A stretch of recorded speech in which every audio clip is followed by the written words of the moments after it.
সুপ্রিয় দর্শক, আসসালামু আলাইকুম। আপনাদের সবাইকে স্বাগত জানাচ্ছি এখনকার আলোচনা। আপনাদের সঙ্গে আছি আমি সিরাজুল ইসলাম। দর্শক, মার্কিন প্রেসিডেন্ট ডোনাল্ড ট্রাম্প বলেছেন ইরানের উপর আর হামলা নয়, তার উপরে অর্থনৈতিক চাপ সৃষ্টি করতে হবে। এপাশে মার্কিন প্রভাবশালী senator Chris Murphy, Democratic senator, তিনি বলেছেন যুদ্ধ এখনই বন্ধ করা উচিত, তা না হলে প্রতিদিন ইরান শক্তিশালী হচ্ছে আর আমেরিকা দুর্বল হচ্ছে। আসলে পরিস্থিতি কোথায় গেছে, ডোনাল্ড ট্রাম্প এবং ক্রিস মার্ফির এই কথা থেকে হয়তো কিছু বোঝা যায়। এর ভেতরে ভিন্ন কাহিনী আছে। তেলের দাম কিন্তু আবার বেড়েছে। মার্কিন স্টক এক্সচেঞ্জে অর্থাৎ শেয়ার মার্কেটে উদ্বেগ বেড়েছে। কেন? হরমুজ প্রণালী খোলা নিয়ে। হরমুজ প্রণালী খোলা নিয়ে কী হয়েছে? ইরানের পক্ষ থেকে অন্তত 6টি শর্ত দিয়েছে, সেই 6টি শর্ত মানলেই তবে হরমুজ প্রণালী খোলা হবে। সেই 6টি শর্ত মানা মানে আমেরিকাকে সরাসরি আত্মসমর্পণ করা। এপাশে ইরানের জাতীয় নিরাপত্তা পরিষদে বড় রকমের একটা পরিবর্তন হয়েছে। মহসিন রেজাইকে জাতীয় নিরাপত্তা পরিষদের সচিব করা হয়েছে এবং জাতীয় নিরাপত্তা পরিষদের যিনি সচিব ছিলেন মোহাম্মদ বাকের জুলকাদর, তাকে সর্বোচ্চ নেতা আয়াতুল্লাহ মোস্তফা খামেনির রাজনৈতিক উপদেষ্টা করা হয়েছে। দর্শক, এই বিষয়গুলো নিয়ে এখনকার ভিডিওতে আলোচনা করব। আপনাদেরকে দেখানোর চেষ্টা করব যে আমেরিকা ইরান যুদ্ধ করতে এসে কিভাবে বড় রকমের সংকটে পড়ে গেছে এবং এই সংকট থেকে তারা যে মুক্তির পথ খুঁজছে, সেই পথটাও ঠিকমতো তারা খুঁজতে পারছে না এবং তারা সঠিক পথে যাচ্ছে না ভুল পথে যাচ্ছে। আমি আপনাদের কাছে এই বিষয়গুলো তুলে ধরার চেষ্টা করব। সুপ্রিয় দর্শক, আশা করি ভিডিও ভালো লাগবে এবং আপনারা শেষ পর্যন্ত সঙ্গে থাকবেন।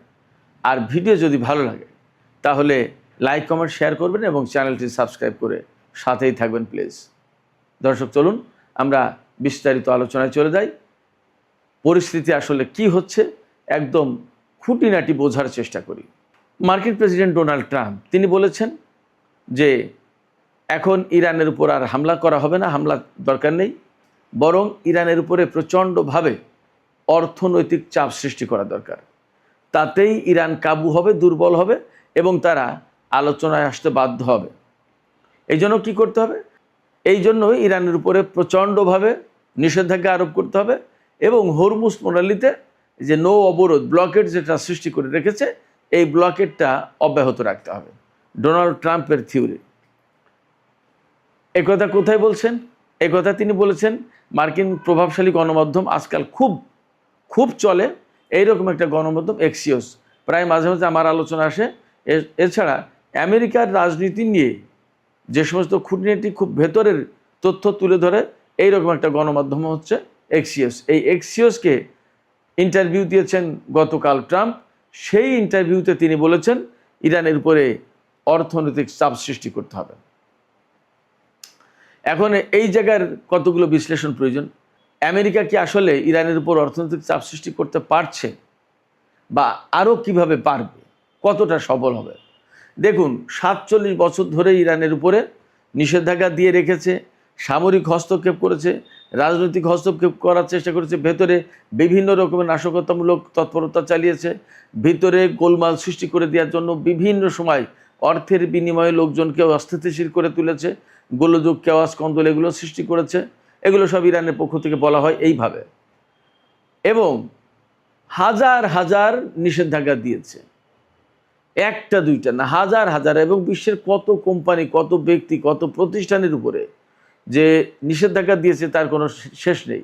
ইরানের উপরে তো দিয়েছেই, ইরানের সাথে ব্যবসা করে, বাণিজ্য চালায়, এইরকম অজুহাত তুলে, অভিযোগ তুলে বিশ্বের কত ব্যক্তি, প্রতিষ্ঠান এবং ব্যবসা কেন্দ্র বা কোম্পানির উপরে নিষেধাজ্ঞা আরোপ করেছে আমেরিকা, তার কোনো ঠিক ঠিকানা নেই। ইরানকে তো সুইফট সিস্টেম, অর্থনৈতিক সিস্টেম, ব্যাংকিং সিস্টেম, কোনো সিস্টেমের ভেতরেই ঢুকতে দেয় না, রাখেনি। বাট ইরান কি মরে গেছে?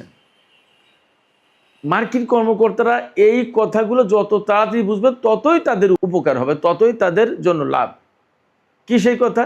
কথাটা এই যে আমেরিকা ইরানের উপরে যে সমস্ত নিষেধাজ্ঞা দিয়েছে, এমনকি ডোনাল্ড ট্রাম্প আগের টার্মে ক্ষমতা এসে তিনি ইরানের তেল বিক্রি একেবারে জিরো করে ফেলার চেষ্টা করেছিল নিষেধাজ্ঞা দিয়ে, এত কঠোর চাপ সৃষ্টি করলো।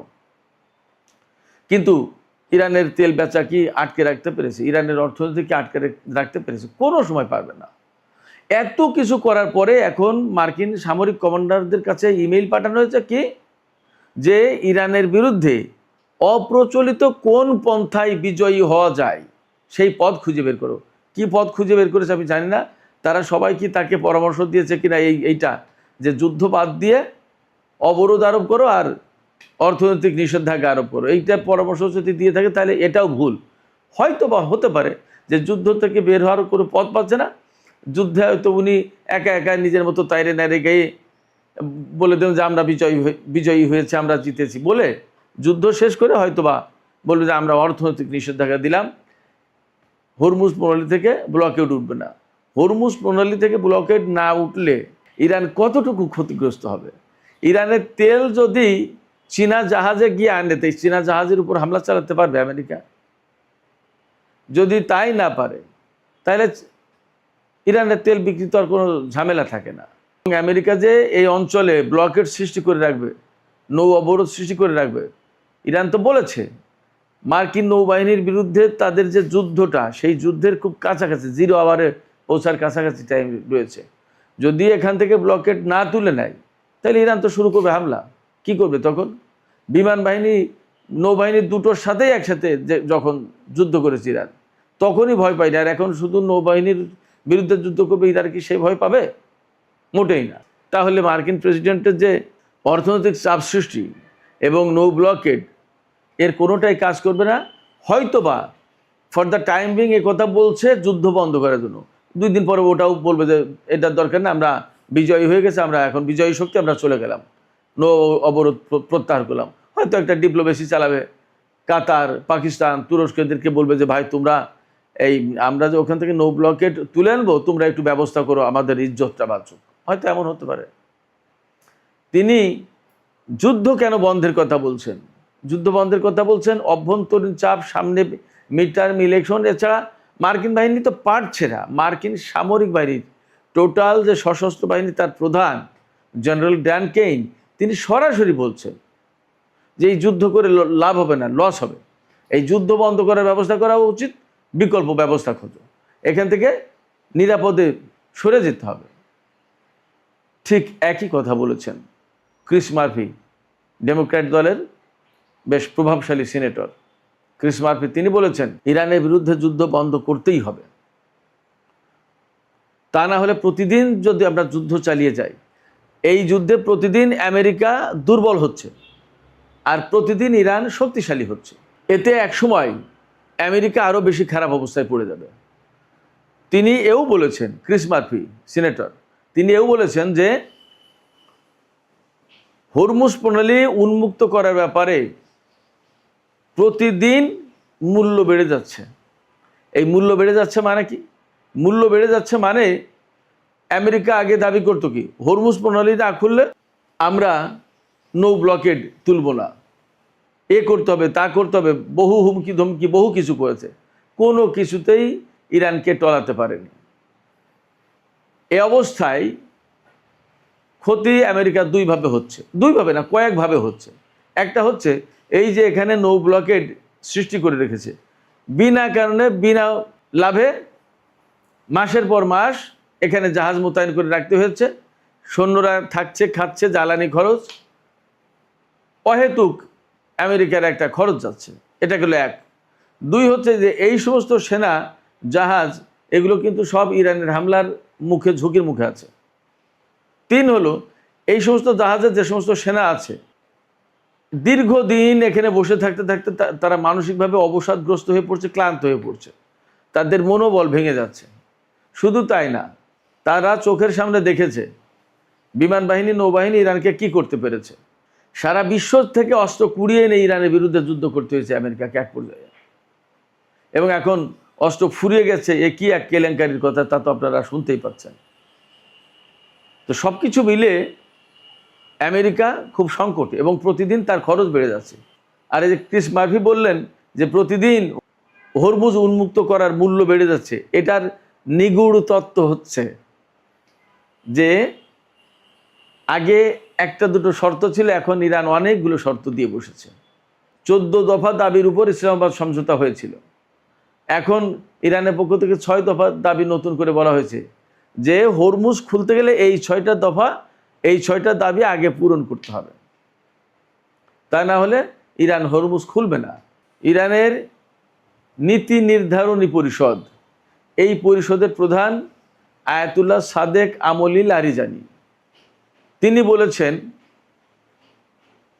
যে হরমুজ প্রণালী বিনা শর্তে খুলে দেওয়া হবে না এবং কোনো মতেই হরমুজ প্রণালী যুদ্ধের আগের অবস্থায় আর ফিরে যাবে না। অর্থাৎ যার খুশি সেই জাহাজ আর যার খুশি সেই জাহাজ নিয়ে যাবে, বিনা টোলে, বিনা বাধায়, বিনা পর্যবেক্ষণে এইরকম অবস্থা যাবে না। অর্থাৎ এই যে কন্ট্রোল, এই কন্ট্রোল থাকবেই এবং হরমুজ প্রণালী বিনা শর্তে খুলে দেওয়া হবে না। শর্তগুলো কি? ওই যে প্রথমেই ইরানকে অপমান অপদস্থ করা যাবে না, ইনসাল্ট করে কথা বলা যাবে না, ইরানের যে সমস্ত জাতীয় এবং ধর্মীয় মূল্যবোধ আছে সেগুলোকে মানতে হবে, ইরানের উপর থেকে নিষেধাজ্ঞা প্রত্যাহার করতে হবে, নো ব্লকেট তুলে নিতে হবে, তারপরে অত্র অঞ্চলে মার্কিন সেনা সমস্ত সব কিছু সরিয়ে নিতে হবে, ইরানের যে সমস্ত সম্পদ বিদেশে আটকা আছে একদম বিনা শর্তে সেগুলো মুক্তি দিতে হবে। এরকম 6টা শর্ত, এগুলো আমেরিকাকে মেনে নিতে হবে যদি হরমুজ খুলতে হয়।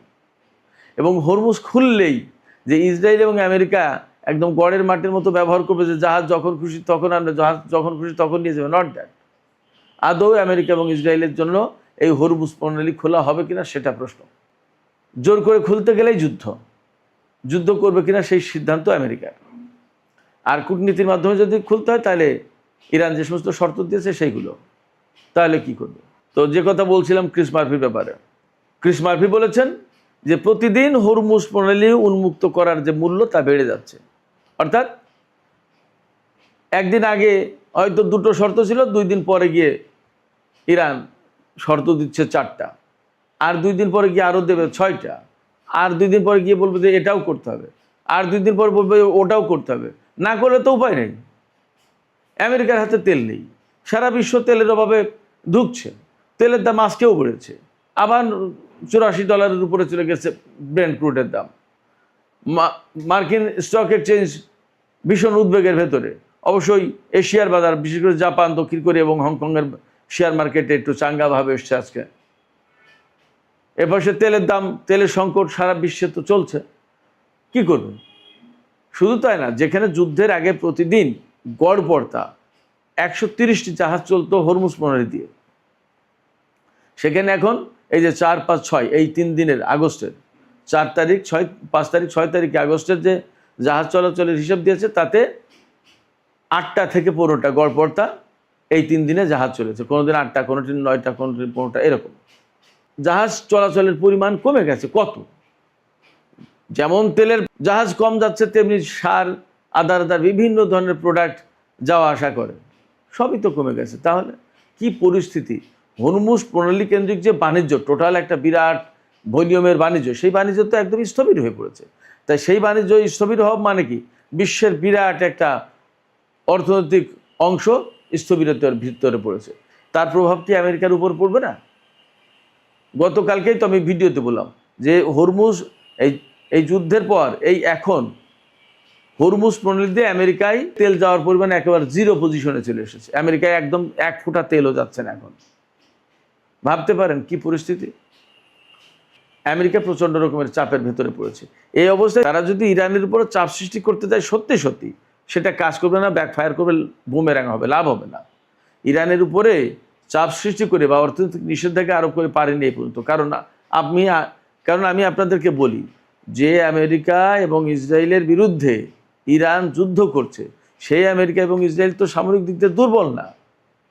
এত বড় দুটো শক্তিধর দেশের বিরুদ্ধে অ্যাট এ টাইম যুদ্ধ করেছে ইরান, তাইলে তার সামরিক সক্ষমতা কেমন? সেই সামরিক সক্ষমতা তৈরি করতে গিয়ে তো তাকে টাকা খরচ করতে হয়েছে। তো তার যদি অর্থনৈতিক সক্ষমতা না থাকে তাহলে সে এগুলো করলো কী করে? এ তো শুধু সামরিক সক্ষমতার কথা বলবো। এই যে পরমাণু কর্মসূচি পরিচালনা করা কি 2-1 টাকার ব্যাপার?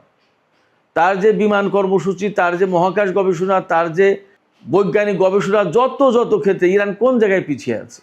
আমার ছেলে তো ওখানে ডাক্তারি পড়ে, আমি তো জানি তাদের মেডিকেল সায়েন্সের ডেভেলপমেন্টটা কী।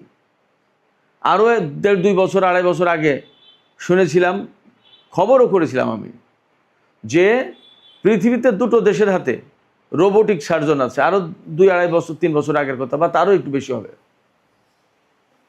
সেই রোবোটিক সার্জন আমেরিকার হাতে আছে আর ইরানের হাতে আছে। এবং ফ্যাক্ট হচ্ছে, আমেরিকার হাতে যেটা আছে তার চেয়ে বেশি সফল হলো ইরানের হাতে যেটা আছে। এটা মেডিকেল সায়েন্সের একটা প্রসঙ্গ বললাম। এইডসের, ক্যান্সারের, জটিল জটিল রোগের ওষুধ তৈরি করছে ইরান। তো তাদের মেডিকেল সায়েন্স, ইঞ্জিনিয়ারিং থেকে শুরু করে মহাকাশ গবেষণা, এই যে ক্ষেপণাস্ত্র প্রজেক্ট, রকেট সিস্টেম, এই সমস্তগুলো কি চালানো 2-1 লোকের কাজ, নাকি 2-1 টাকার কাজ? অর্থাৎ আমি বলতে চাইছি, আমেরিকা, পশ্চিমা দেশগুলো এইরকমভাবে নিষেধাজ্ঞা দিয়ে রাখার পরেও তো ইরান এই কাজগুলো করতে পেরেছে। তাহলে নতুন করে নিষেধাজ্ঞা দিয়ে আপনি ইরানকে কি করে আটকাবেন? সেক্ষেত্রে ইরানের সাথে যদি আপনি বন্ধুত্ব না করেন, বা ইরান যদি আপনার সাথে বন্ধুত্ব না করে, তাহলেও অন্তত আপনারা দূরে দূরে থাকেন। যুদ্ধ, কনফ্রন্টেশন এবং এই যে অর্থনৈতিক চাপ, নিষেধাজ্ঞা, এইগুলোর দিকে গিয়ে লাভ হবে না। এই পুরনো চিন্তা থেকে বেরিয়ে আসা দরকার। ডোনাল্ড ট্রাম্প যা বলছেন, এতে কোনো লাভ হবে না। তাকে যদি কেউ সৎ পরামর্শ দেওয়ার মতো লোক থাকে, তাহলে তাদের উচিত ডোনাল্ড ট্রাম্পকে বোঝানো যে ইরানকে আমরা গত 47 বছর ধরে ঠেকাতে পারিনি, দয়া করে এখন আর তার সাথে ওই যুদ্ধ ঝঞ্ঝাট করে লাভ নেই। তার মতো সে থাকুক, আমরা আমাদের মতো থাকি, যার যার অবস্থানে ভালো থাকা যাবে। এই যে যুদ্ধ করতে এসে আমেরিকার কত বিলিয়ন ডলার খরচ হয়েছে আপনি বলেন, আপনারা বলেন, লাভটা কী হয়েছে? বরং আমেরিকা তাতে অপমানজনক অবস্থায় পড়েছে সারা বিশ্বে। যে এখন যুদ্ধ না করে অর্থনৈতিক চাপের কথা ভাবতে হচ্ছে। তার মানে কি? যুদ্ধ করে সে পারছে না, যুদ্ধ করে সে পারেনি। এবং ক্রিস মার্ফি বলেছেন যে এই যুদ্ধে ইরান বিজয়ী হয়েছে, আমেরিকা হেরে গেছে। একদম সরাসরি বলেছেন। আমেরিকা দুর্বল হয়েছে, ইরান শক্তিশালী হয়েছে। তিনি সরাসরি বলেছেন যে এই যুদ্ধ এখনই বন্ধ করা দরকার। সেক্ষেত্রে মার্কিন কর্মকর্তাদেরকে আসলে বাস্তবতা অনুধাবন করতে হবে, তাদেরকে বাস্তবতার আলোকে সিদ্ধান্ত নিতে হবে। কারোর প্ররোচনায় ইরানের সাথে যুদ্ধ করে লাভ হবে না। সুপ্রিয় দর্শক, আর একটা বিষয়, গুরুত্বপূর্ণ একটা ছোট্ট বিষয় আলোচনা করে আমি শেষ করবো এখনকার আলোচনা। সেটা হচ্ছে যে ইরানের আইআরজিসির সাবেক commander major general Mohsin Rezaei, যিনি সর্বোচ্চ নেতার সামরিক উপদেষ্টা ছিলেন, তিনি এখন ইরানের সর্বোচ্চ জাতীয় নিরাপত্তা পরিষদের সচিব। খুবই গুরুত্বপূর্ণ। অর্থাৎ এই যে যুদ্ধ বিগ্রহ, নিরাপত্তা সংক্রান্ত যত ব্যাপার এই পরিষদ সব হ্যান্ডেল করে। তার সচিব হিসেবে তাকে নিয়োগ দেওয়া হয়েছে গতকাল। সর্বোচ্চ নেতা তাকে বলেছেন তাকে নিয়োগ দেওয়া হোক, প্রেসিডেন্ট তাকে নিয়োগ দিয়েছেন। আর এই অন্তর্বর্তীকালীন যিনি সচিব হিসেবে দায়িত্ব পালন করছিলেন, মোহাম্মদ বাকের জুলকাদ, তাকে সর্বোচ্চ নেতার রাজনৈতিক উপদেষ্টা করা হয়েছে। তিনিও আইআরজিসির লোক। তো মহসিন রেজাই, ইরান ইরাক যখন 8 বছর যুদ্ধ হয়েছে, তখন কিন্তু তিনি আইআরজিসির কমান্ডার ছিলেন। খুবই গুরুত্বপূর্ণ রোল প্লে করেছেন এবং সারা জীবন তিনি ইরানের অর্থনৈতিক, রাজনৈতিক, সামরিক বিভিন্ন অঙ্গনে কাজ করেছেন। খুব গুরুত্বপূর্ণ পজিশনে দায়িত্ব পালন করেছেন। এই পর্যায়ে তাকে এখানে এনে যেমন দায়িত্ব পালনের ব্যবস্থা করে দেওয়া হলো, আরও গুরুত্বপূর্ণ দায়িত্ব পালনের ব্যবস্থা করা হলো, তেমনি তার উপরে আস্থা রাখা হলো এবং তাকে, আমার কাছে মনে হয় যে একটা সম্মান দেখানো হলো। এটাও ঠিক, তার যে অবদান, সেই অবদানের আরও বেশি সর্বোচ্চ স্বীকৃতি দেওয়া হলো সম্ভবত। দেখা যাক মহসিন রেজাইর নেতৃত্বে ইরানের জাতীয় সর্বোচ্চ নিরাপত্তা পরিষদ আরও কত সুন্দরভাবে কাজ করতে পারে। আমরা সেই অপেক্ষায় থাকলাম। সুপ্রিয় দর্শক, আলোচনা এখানে শেষ করতে চাই। আলোচনা শেষের আগে আপনাদের মতামত জানতে চাই যে এই যে ক্রিস মার্ফি বললেন যে আমেরিকা হেরে গেছে, ইরান জিতে গেছে এবং নিষেধাজ্ঞা দিয়ে কোনো কিছু করে লাভ হবে না, বরং তার সাথে যুদ্ধ বন্ধ করা আজকেই উচিত। কারণ তাতে আমেরিকা প্রতিদিন দুর্বল হচ্ছে এবং প্রতিদিন শক্তিশালী হচ্ছে ইরান। ডোনাল্ড ট্রাম্পও কিন্তু ইরানের উপর হামলা না চালানোর কথাই বলছেন। তিনি বলছেন হামলা না চালিয়ে ইরানের উপর অর্থনৈতিক চাপ সৃষ্টি করতে হবে, সেটাই কার্যকর হবে বেশি। এই যে হামলা না চালানোর কথা ডেমোক্র্যাট দল থেকে এবং রিপাবলিকান দল থেকে, ট্রাম্প রিপাবলিকান দলের, ক্রিস মার্ফি ডেমোক্র্যাট দলের, দুই পক্ষ থেকে আসলো। তার মানে কি? যুদ্ধ কি খুব শিগগিরই বন্ধ হতে যাচ্ছে? আপনাদের কি মনে হয়? সুপ্রিয় দর্শক, আপনাদের মতামত জানিয়ে লিখতে পারেন। আর ভিডিও ভালো লাগলে আবারও বলি, লাইক, কমেন্ট, শেয়ার করবেন এবং চ্যানেলটি সাবস্ক্রাইব করে সাথেই থাকবেন। দর্শক, আপনাদের সবাইকে অনেক অনেক ধন্যবাদ। আল্লাহ হাফেজ।